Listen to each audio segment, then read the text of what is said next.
Welcome back into the Lions 24/7 podcast. It's a breaking news edition of our podcast here. We had mentioned on the Monday episode that Tuesday we were staying tuned, seeing what James Franklin had to say during that press conference. Turned out he didn't have much to say, but just a couple hours later, the Board of Trustees got together and their subcommittee for compensation. And we found out that James Franklin isn't going anywhere in 2022. He's staying put with Penn State. A 10-year contract has been drawn up. That's through 2031. That is $7 million guaranteed per year. We're going to go through some of the other fine print here, but those are the basics. And put it to bed right now, whether it's Southern Cal or LSU or now the Florida Gators job, James Franklin accepting the job here at Penn State and staying put for at least the next year. Yeah, and we're not big on legalese, so we're still just working through it. It was actually just announced less than an hour ago, but seems like that's one that ties him down for a little while.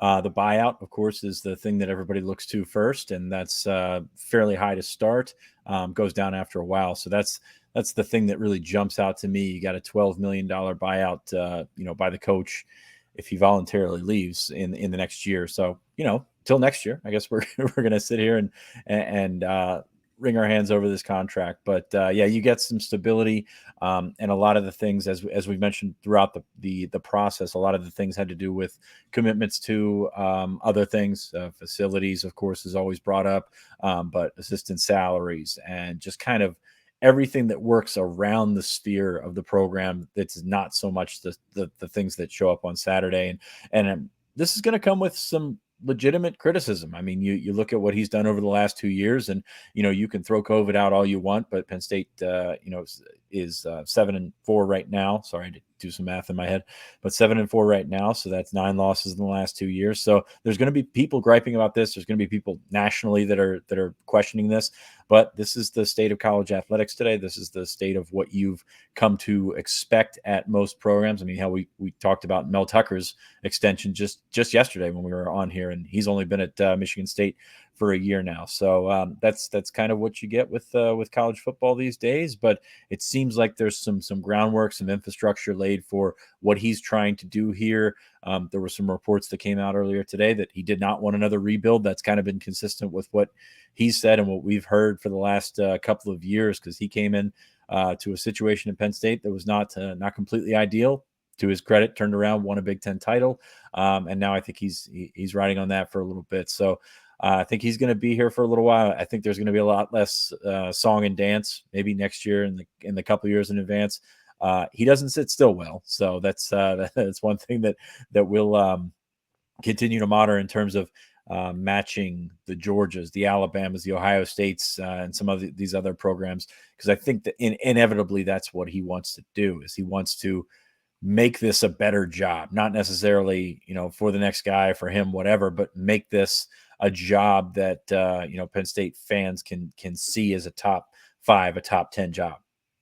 James Franklin in year number 8 right now. You look back to what he did at Vanderbilt, what he's done at Penn State, when a lot of people pretty much buried Penn State and figured they wouldn't be a factor for a long time. He goes and wins that Big Ten title in 2016. That's the first of 3 in a 4-year span where they go for 11 wins in a season, something that this program had not done since the early 1990s. So a lot to like about that. You think about what he did with Vanderbilt and that 3-year vacuum of time for the Vanderbilt program compared to anything they've done really at any other point with that Commodores team. It speaks volumes. I think he's got that reputation as a guy who can build a culture up.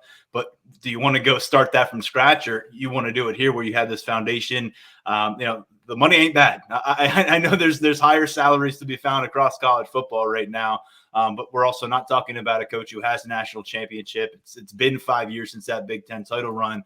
But looking through those numbers a little bit right now here, Sean, over these 10 years, it's $7 million a year. But that includes, or that is also without factoring in, I should say, a $500,000 retention bonus. That's an annual thing.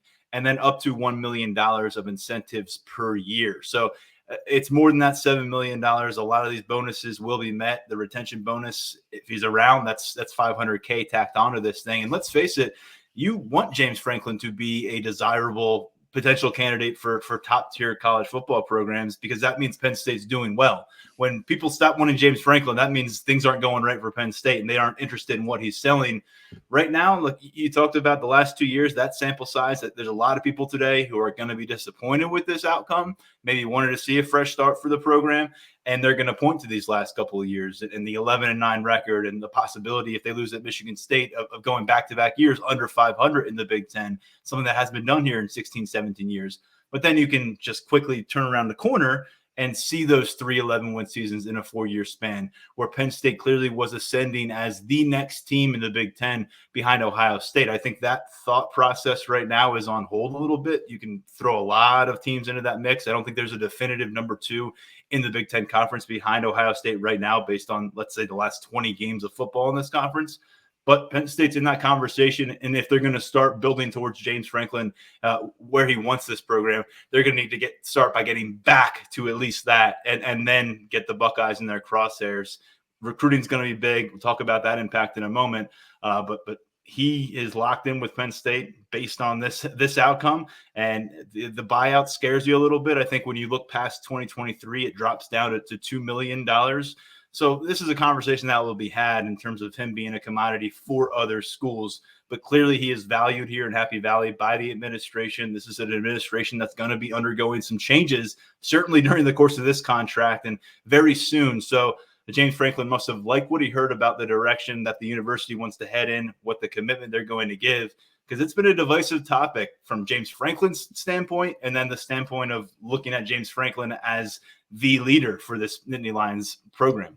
And I want to correct myself. I got my numbers backwards here. We talk about that buyout. The scary thing, and this is what I was trying to get into. If they want to fire James Franklin, it's his current year compensation, which is that $7 to $8 million range, depending on the year, times the number of years remaining in his contract.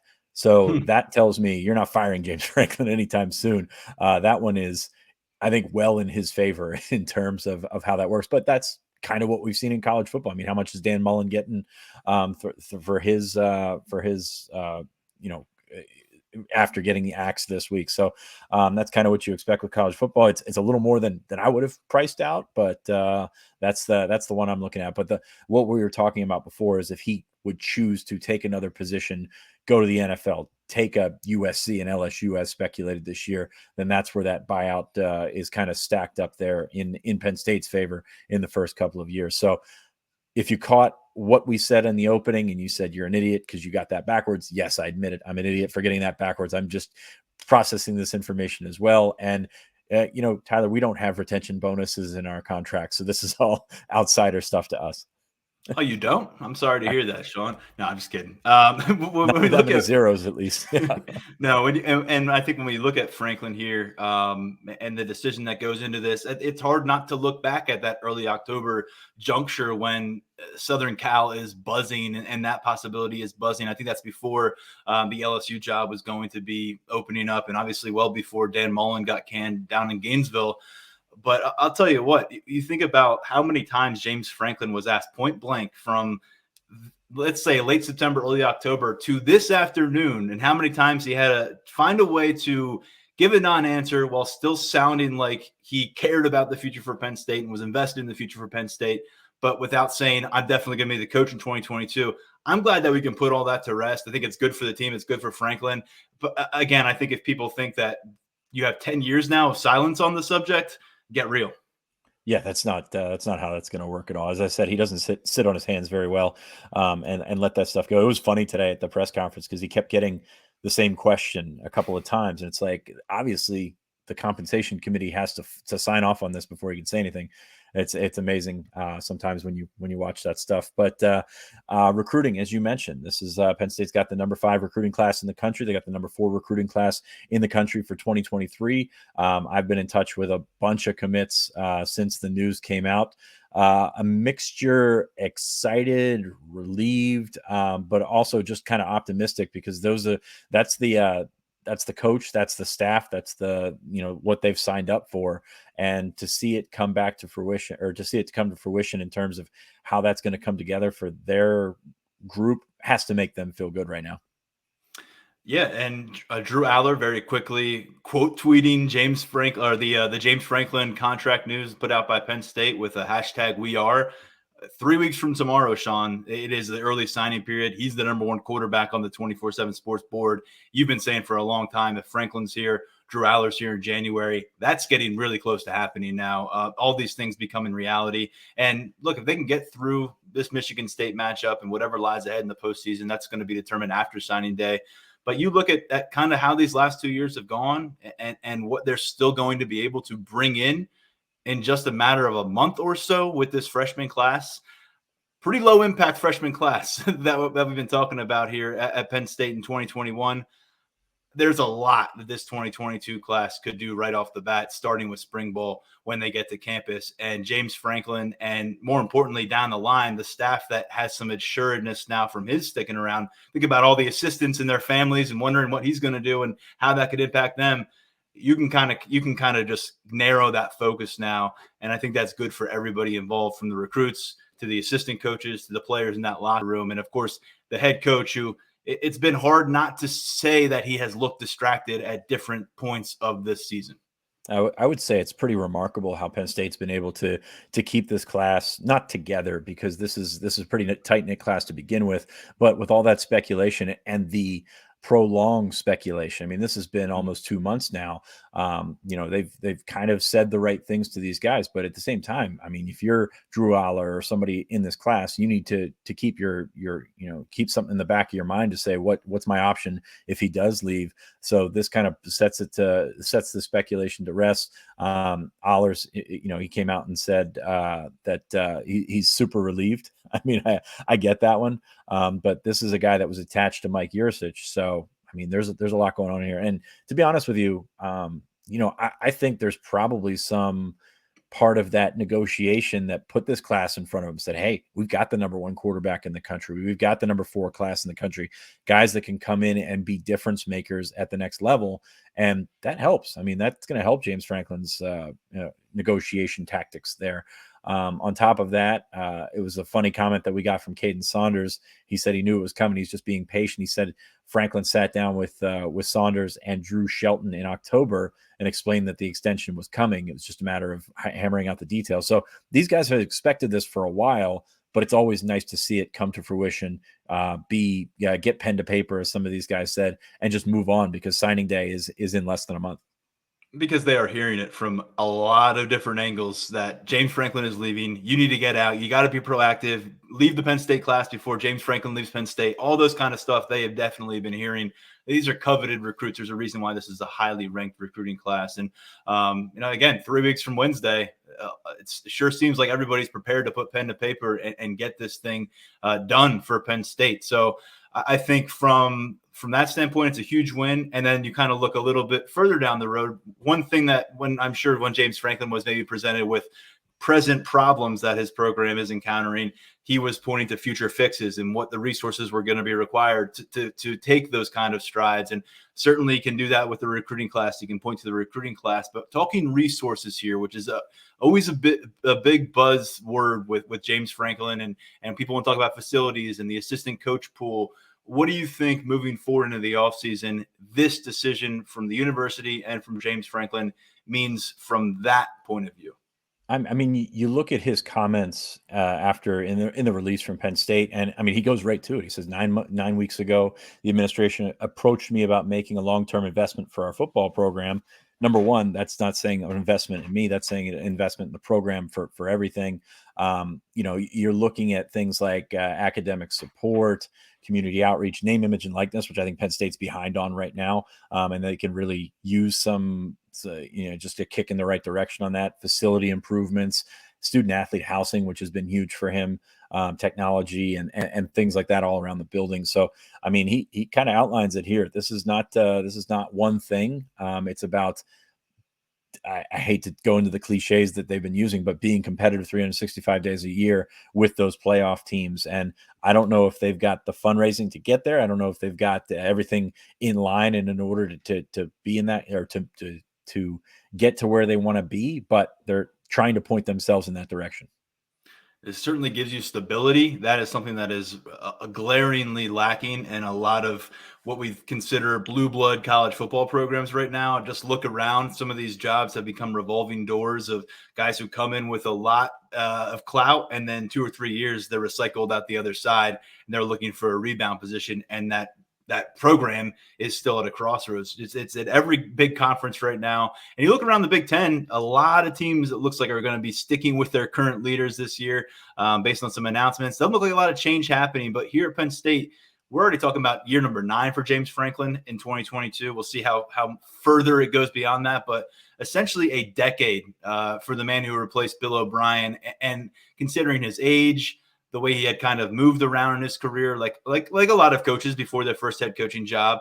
I know he's a Pennsylvania guy, but I'd have to imagine that most people, when James Franklin was hired in 2014, had an expiration date lined up that was far before where we are right now, as he's signing a 10-year contract. Yeah, what's he, number 2 in the Big Ten in terms of longevity behind Kirk Ferenz? I mean, that's pretty incredible, and that's another one of those products of college football type things where you're thinking, how long? I mean, it is an 8-year tenure that long, and it is. So it looks like he's ready to lock it down for at least a little while. You can never say he's going to be an 18th year head coach in 10 years, but it seems like it seems like he trusts what they're trying to tell him that they're going to commit to.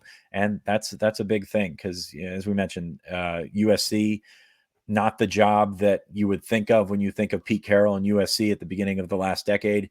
And then there's some other ones. There's plenty of questions there. So you will see what happens. You got to chase Ohio State. And now let's be honest. I mean, it's time to take the next step for James Franklin. There's accountability in this. I think there's definitely, you put everything on the table here, and now it's time to come through. They think they've got a quarterback that can get them there. That's been kind of what's held them back in terms of taking that next step. We will see if it comes over the next couple of years, but Penn State's locked in. He's locked in, and we'll see what happens from there. James Franklin, 67-32. Fittingly, game number 100 coming up.